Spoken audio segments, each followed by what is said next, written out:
नाम का अलग देश चाहिए, धर्म के आधार पर, संप्रदाय के आधार पर हमें एक अलग देश चाहिए, मुस्लिम संप्रदाय को एक अलग देश चाहिए या मुस्लिम सभ्यता को एक अलग देश चाहिए, इस मांग को भारत के मुसलमानों ने कभी भी समर्थन नहीं दिया। भारत के मुसलमानों की इस बात के लिए तारीफ करनी पड़ेगी कि जिन्ना के द्वारा की गई इस मांग को भारत के मुसलमानों ने कभी भी समर्थन नहीं दिया। भारत के मुसलमानों ने कभी भी पाकिस्तान की मांग को मंजूर नहीं किया। तो आप बोलेंगे फिर जिन्ना कैसे सफल हो गया और जिन्ना की राजनीतिक पार्टी कैसे सफल हो गई पाकिस्तान बनवाने में? भारत के मुसलमानों ने जिन्ना का समर्थन नहीं किया। मैं आपको बहुत विनम्रता पूर्वक एक दो ऐसी घटनाएं सुनाना चाहता हूं कि भारत के मुसलमानों का जिन्ना के प्रति कैसा रवैया था।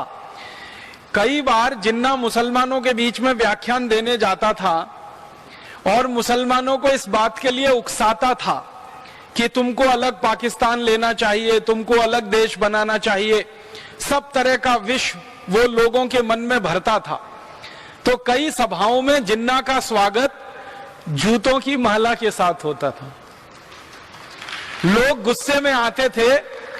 एक सभा में तो उसको, लाहौर की एक सभा थी जिसके बहुत सारे दस्तावेज उपलब्ध हैं, जिन्ना को जूतों की माला डाल दी लोगों ने गले में और कहा भाग जाओ यहां से, हमें पाकिस्तान नहीं चाहिए, हमें तो इसी भारत में रहना है, हमें अलग देश नहीं चाहिए, क्योंकि अलग देश होकर हमारा अस्तित्व तो खतरे में पड़ जाएगा।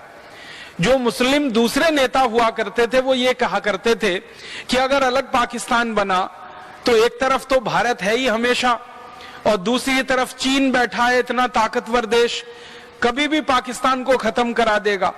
इसलिए जो जिम्मेदार और समझदार मुस्लिम नेता थे इस देश में, जैसे मौलाना अबुल कलाम आजाद थे और इनके बहुत सारे सहयोगी मुस्लिम नेता थे, बदरुद्दीन तैयब जी करके एक बहुत बड़े मुस्लिम नेता थे, फिरोज शाह करके एक बड़े मुस्लिम नेता हुए इस देश में, ऐसे बहुत समझदार मुस्लिम नेता कहा करते थे कि पाकिस्तान अगर बना तो ना सुखी होगा, ना समृद्धशाली होगा, ना संपत्तिशाली होगा, उल्टा हमेशा दो देशों के बीच में फंसा रहेगा और चक्की में घुन की तरह से पिसता रहेगा।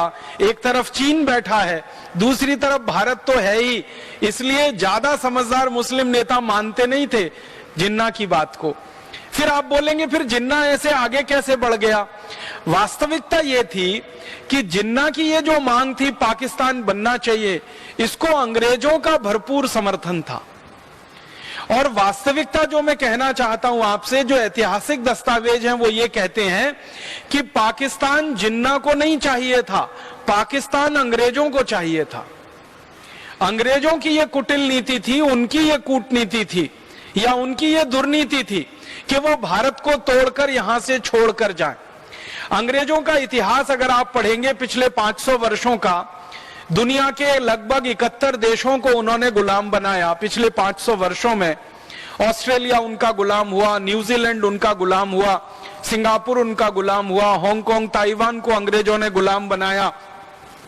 भारत के पड़ोसी बहुत सारे देश, इंडोनेशिया, मलेशिया अंग्रेजों की गुलामी में गए। चीन भी गुलाम रहा काफी दिनों तक अंग्रेजों का। जापान को अंग्रेजों ने गुलाम बनाया। दुनिया के ऐसे 71 देशों में, अमेरिका, कनाडा भी अंग्रेजों के गुलाम रहे हैं। ऐसे 71 देशों में जहां जहां अंग्रेजों ने अपना साम्राज्य स्थापित किया था, उन सभी देशों को छोड़ने से पहले अंग्रेजों ने उनका बंटवारा किया था। अफ्रीका का इतिहास अगर आप पढ़ेंगे तो अफ्रीका में अंग्रेजों ने 450 वर्षों की गुलामी लाई थी, या 450 वर्षों तक अफ्रीका में अंग्रेजों का साम्राज्य चला था। और अफ्रीका के एक एक देश को सीधी सरल रेखा में उन्होंने बांट दिया।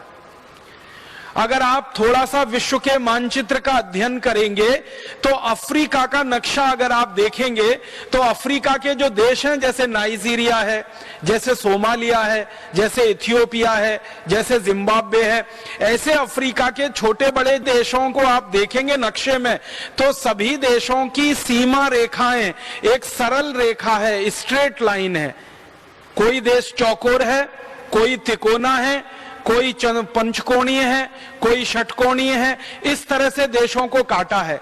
मैं आपको जो कहना चाहता हूं वो ये कि देश की सीमाएं कभी भी सीधी सरल रेखा नहीं होती।